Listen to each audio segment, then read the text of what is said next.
Carl Jung's secret to understanding your partner's personality is not just about psychology. It is about unlocking the invisible code that runs beneath every word, every smile, every fight, and every silence.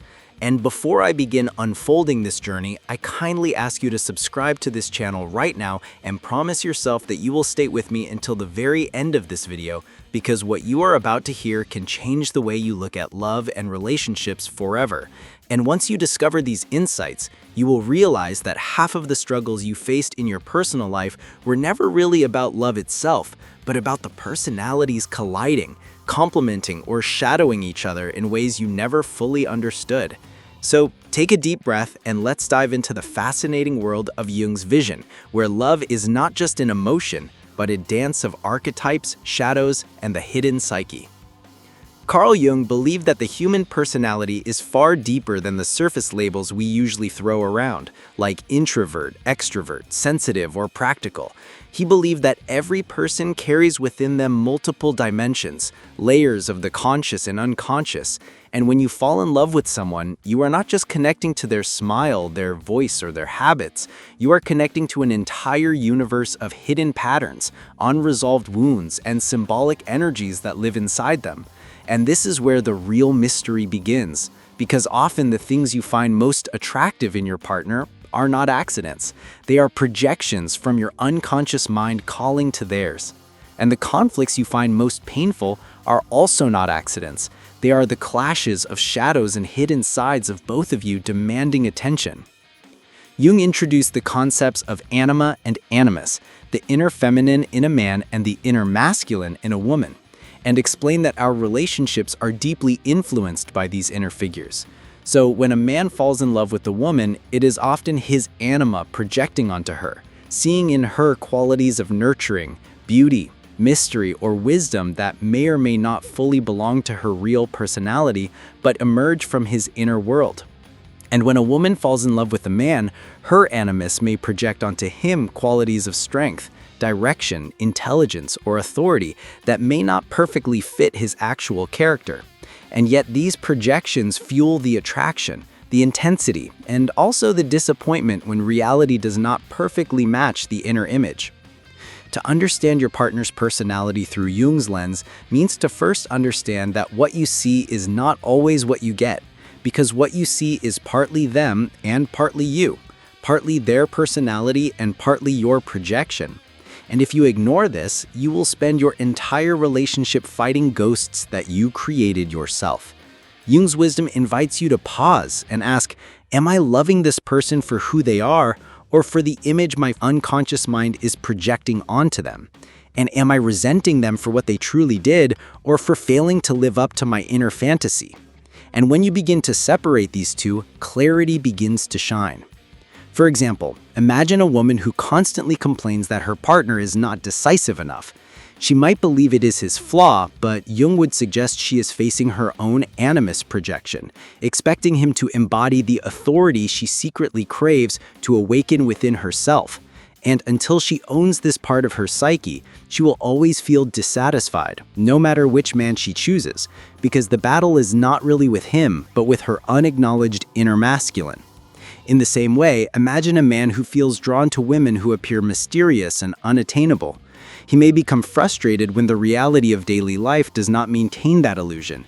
Yet the problem is not with the woman, but with his anima projection that made him believe she carried divine perfection. And until he reconciles with his own inner feminine, he will always swing between worship and disappointment. This understanding is the secret key Jung offers, that by recognizing the hidden psychological forces behind your attraction and conflicts, you gain the power to love more realistically, more compassionately, and more deeply. But the story does not end here, because Jung also emphasized the concept of the shadow, the dark side of the personality that we reject, deny, or hide from others. And in relationships, our shadows often meet before our conscious selves even realize it. Have you ever noticed how small arguments with your partner can explode into big fights over trivial matters, as if some hidden volcano erupts out of nowhere? This is the shadow at work, because your partner often becomes the mirror of the very qualities you refuse to admit in yourself. And when you see them in your partner, you react with anger, blame, or judgment, not realizing that what you're really fighting is your own disowned part. Jung once said, "Everything that irritates us about others can lead us to an understanding of ourselves." And in relationships, this is perhaps the hardest truth to swallow, because it means the habits of your partner that drive you crazy are often reflections of something unresolved within you. And instead of endlessly trying to change them, the wiser path is to ask, what is this reaction teaching me about my own psyche? What shadow am I unwilling to face? Understanding your partner's personality through this lens transforms arguments into opportunities.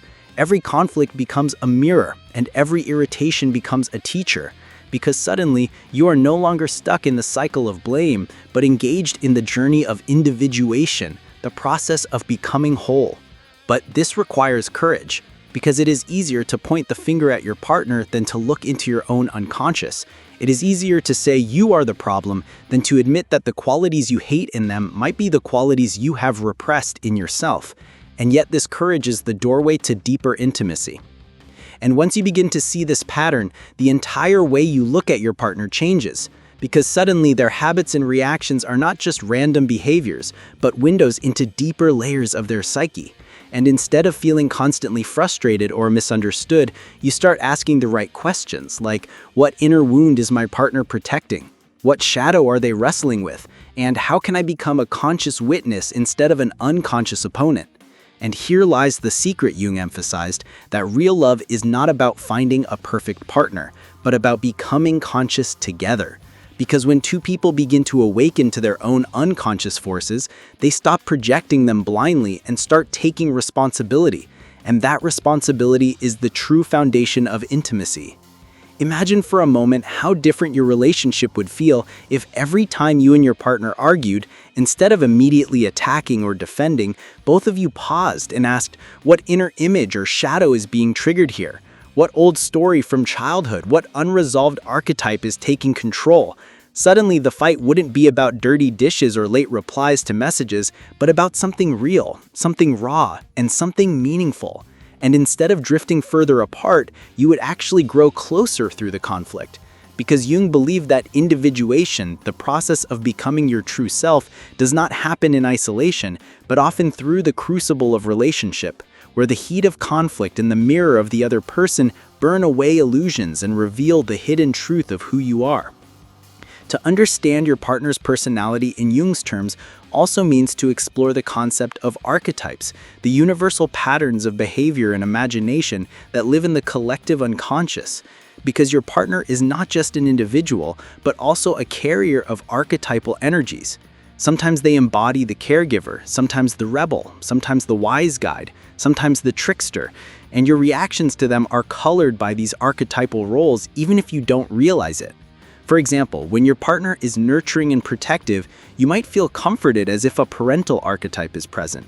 But when they are critical, you may suddenly feel like a child again, facing the archetype of the stern authority.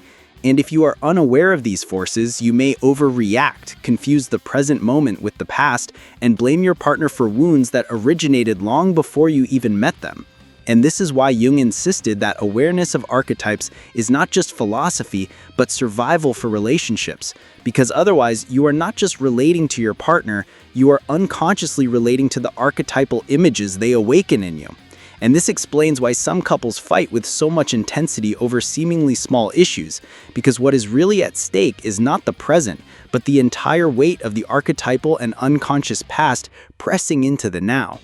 By recognizing this, you begin to give your partner more space, more compassion, because you realize they too are carrying invisible burdens. They too are wrestling with archetypes larger than life. And suddenly, the relationship becomes less about winning or losing, and more about mutual growth and healing. You would say that when two people love each other, they are really entering into each other's unconscious worlds. And this is not a safe or simple journey. It is a sacred risk. Because love pulls up the deepest wounds, the highest projections, the brightest hopes, and the darkest fears. And only those who are willing to face it all can truly know intimacy. To understand your partner's personality, then, is to realize that you are not just dealing with their surface traits, but with their anima or animus projections, their shadow, their archetypes, and their collective unconscious. And if you want to build a bond that lasts, you must learn to see beyond the mask, beyond the persona, into the wholeness of their being. But here comes the greatest challenge. Most of us wear a persona, the social mask Jung described, and in relationships we often fall in love with each other's personas, the curated self that looks attractive, polite, successful, and charming. But over time, the mask begins to slip, and the raw self emerges, and if you are not prepared for this shift, you may panic, thinking the love is fading, when in reality it is only now beginning, because the persona is gone and the real person is standing before you. At this stage, many couples break apart, not realizing that this is the true threshold of intimacy, the moment when you stop loving the mask and start encountering the authentic being. And if you can hold steady here, if you can embrace the flaws, the vulnerabilities, and the shadows of your partner without running away, you cross into a love that is deeper than attraction, deeper than fantasy, a love rooted in reality. Jung's secret is that this journey is not easy. It is demanding. It requires that both people grow, face their own unconscious, and stop expecting the other to be perfect. But the reward is immense, because the relationship becomes a vessel for transformation, a path toward wholeness, a mirror in which both souls awaken. And now let me ask you directly, have you ever noticed that the very things you most admire in your partner can also be the very things that later frustrate you? For instance, you loved their independence at first, but later you complain they are distant. Or you loved their sensitivity, but later feel they are too emotional. Jung would say this is because we fall in love with a quality projected from our unconscious. But once reality sets in, we are forced to face both sides of that quality, the light and the shadow. And if we cannot integrate both, we end up disillusioned, thinking the love has died, when in truth, love has simply matured beyond projection. The secret to understanding your partner is to accept the polarity of their traits, to see that independence also brings distance, that sensitivity also brings vulnerability, that strength also brings stubbornness, and instead of demanding only one side, you learn to hold both, because that is the nature of wholeness. Jung believed that wholeness, not perfection, is the real goal of life, and the same is true in love. The goal is not to find a perfect partner, but to embrace the wholeness of who they are, light and dark, shadow and persona, anima and animus, archetype and individual. If you can do this, your relationship transforms from a battlefield of unmet expectations into a sanctuary of acceptance.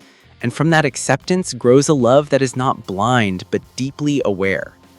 But do not mistake awareness for passivity, because understanding your partner does not mean tolerating abuse or erasing boundaries. Jung would remind us that individuation is about becoming whole, not losing yourself. So the challenge is to love consciously without disappearing, to see your partner's shadow without excusing harm, and to stand in the fire of intimacy without letting it burn away your self-respect. Respect. This balance is delicate but essential, and Jung's insights give us the map. So if you want to truly understand your partner's personality, begin with yourself. Explore your own projections, your own anima or animus, your own shadow, and then meet them not as a fantasy figure or a scapegoat, but as a real human being. And as you do this, you will discover that every argument becomes a lesson, every frustration a mirror, every act of love a step toward wholeness. And in that space, intimacy deepens, trust grows, and what once felt like chaos becomes a shared journey of transformation. And once you realize that your partner is not only your lover or companion, but also your mirror, you begin to approach the relationship with an entirely new reverence. Because Jung often reminded us that the people closest to us act as mirrors of our inner world, showing us the parts we deny, repress, or forget. And this is especially true in intimate relationships where no mask can last forever, where the truth of who we are is eventually revealed through the way we react under pressure, through the tenderness we show in quiet moments, through the anger we express when we feel unseen, and through the silence we hold when we are afraid to speak. And to truly understand your partner's personality, you must be willing to see these reflections as messages, not attacks, as lessons, not threats. Because every quality in them that triggers you is a signal of something in you waiting to be acknowledged. Jung's famous concept of the shadow applies here with immense power, because in relationships, the shadow is constantly at play. When you criticize your partner for being selfish, stubborn, or lazy, you may in fact be projecting your own hidden tendencies onto them, unwilling to accept that you too carry selfishness, stubbornness, or laziness inside you. And instead of confronting it in yourself, you project it onto the one you love the most. And this dynamic creates endless cycles of conflict unless you become aware of it. So when you say to your partner, "You never listen," perhaps it is also your own difficulty with listening being mirrored back at you. When you say, "You always want control," perhaps it is your own hidden hunger for control being revealed. And if you can pause in those heated moments and ask, "What part of myself am I refusing to see here?" you open the door to an entirely new level of understanding, one that not only improves your relationship, but accelerates your own individuation. Imagine how different your arguments would feel if both of you could recognize projections as they happen. If instead of defending or attacking, you could say, "I think I might be projecting here. I think this anger I feel might not only be about you, but about me." Suddenly the fight becomes an exploration, a shared dive into the unconscious. And instead of tearing each other apart, you are building a bridge to each other's hidden depths. This is why Jung believed relationships were spiritual laboratories, places where the alchemy of transformation could occur. Because nowhere else in life are we so vulnerable, so exposed, and so challenged to confront the truth of ourselves. To understand your partner's personality also means to notice their unique psychological type. For Jung developed the theory of psychological types: introversion and extroversion, thinking and feeling, sensation and intuition. And these preferences shape the very way your partner experiences the world. Yet many couples fight simply because they expect their partner to process reality the same way they do.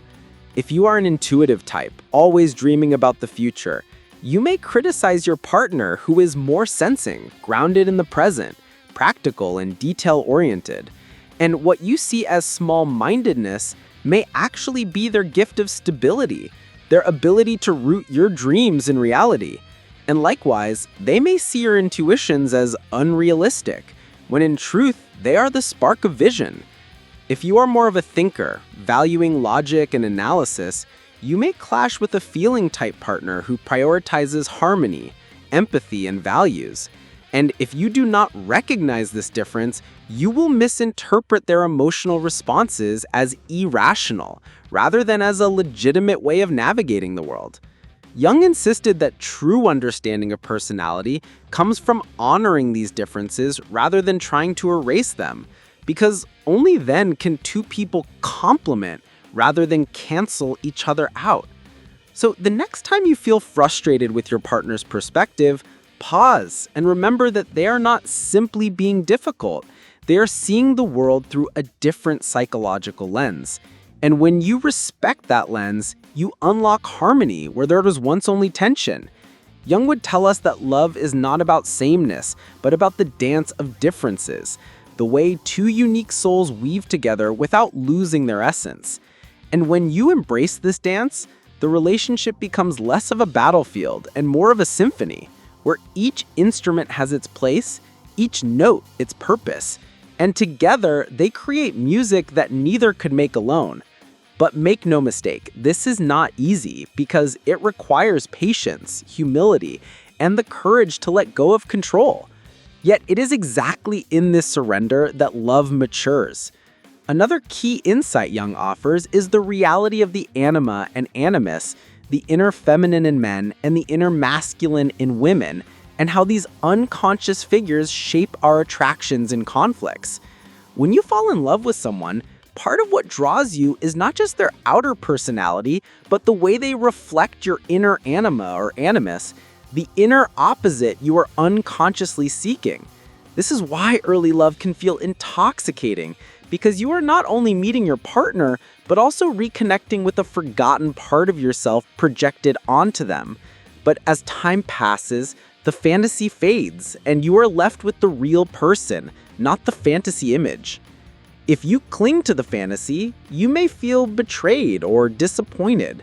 But if you embrace the reality, you open the door to a deeper, truer love, one that is no longer based on projection, but on conscious recognition. Understanding your partner, then, means learning to withdraw your projections, to stop expecting them to be your perfect anima or animus image, and to see them as they truly are, flawed, human, and yet infinitely worthy of love.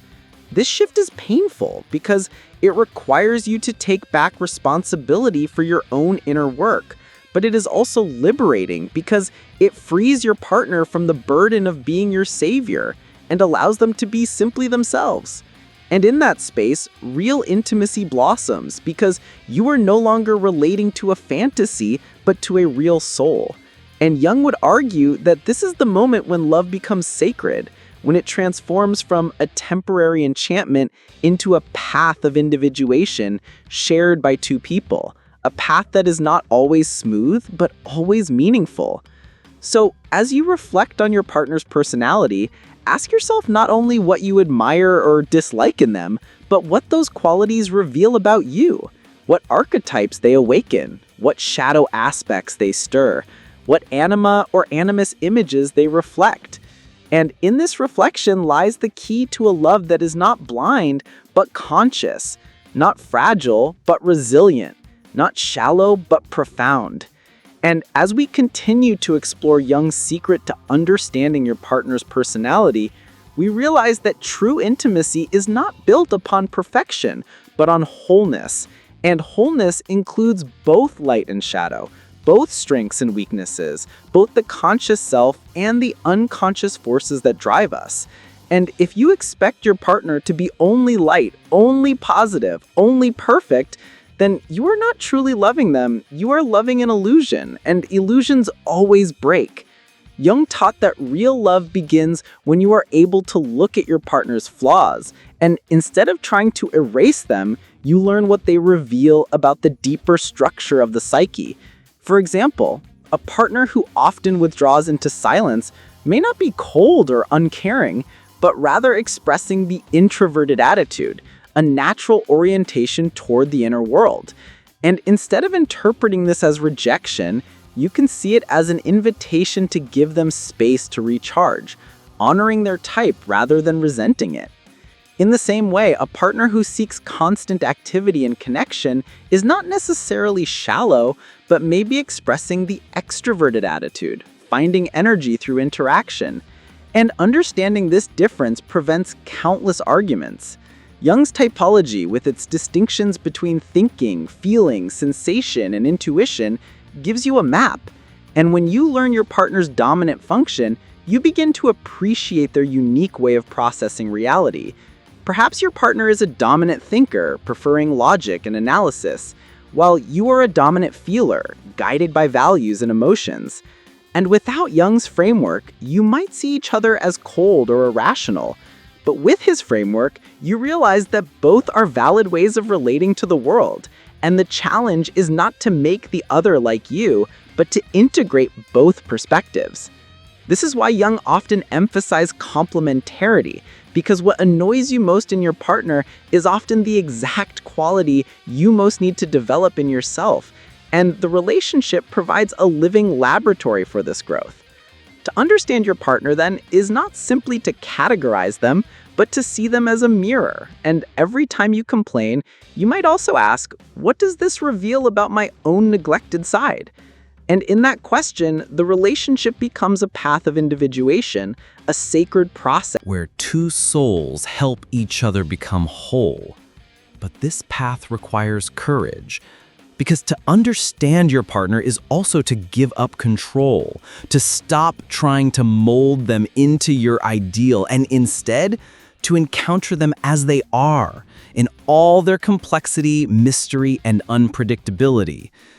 Many couples struggle because they confuse projection with reality, mistaking their fantasy of the perfect lover for the actual human being before them.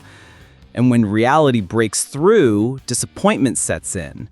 But Jung would say this disappointment is necessary because only when the projection shatters can real love begin. Love that sees the other not as an image, but as a soul.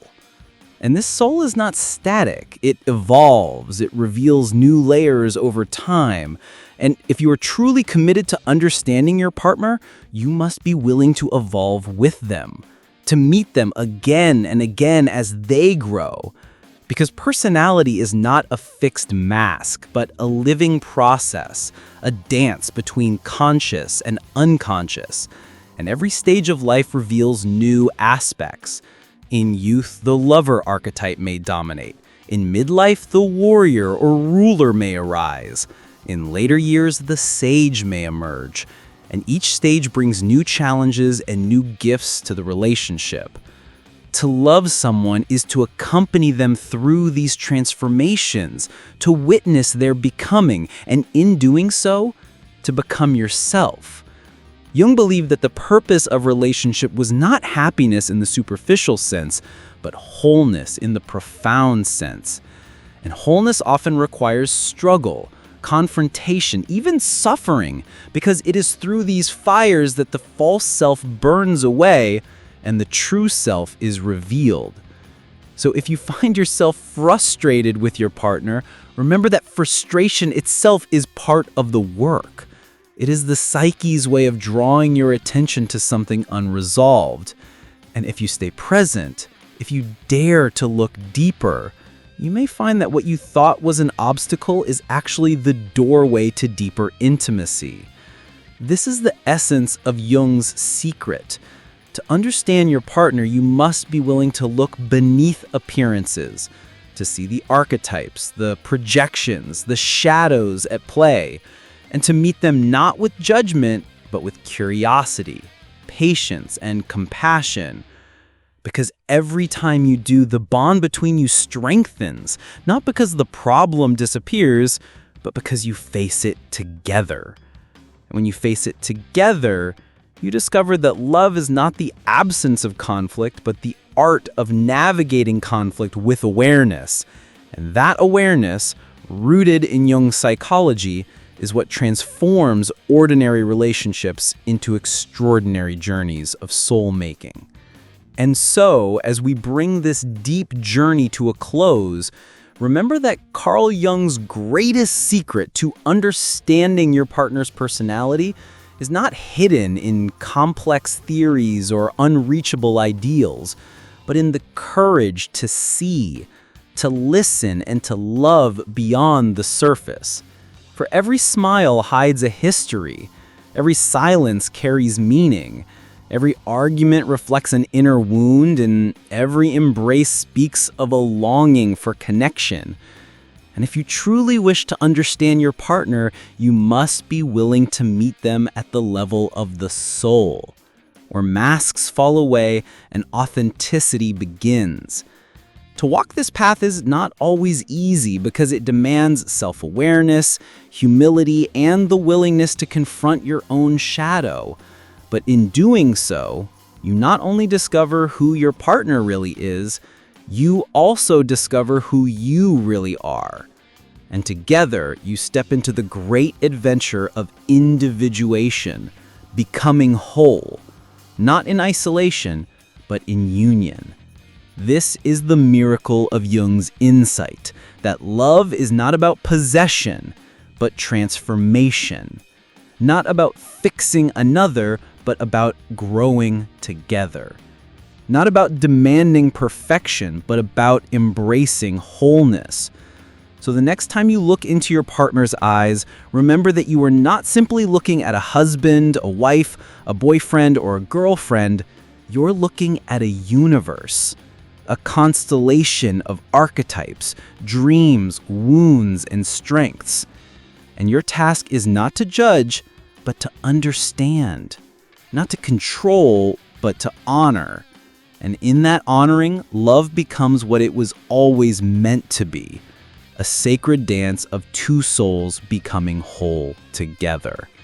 And if this message touched you, if Jung's wisdom opened a new window into your own relationship, then stay with us, because there is so much more to explore. And by subscribing now and continuing to walk this journey with me, you will uncover even deeper secrets of psychology, relationships, and the human spirit. So don't just click away, watch till the very end. Share this with someone who longs to be understood.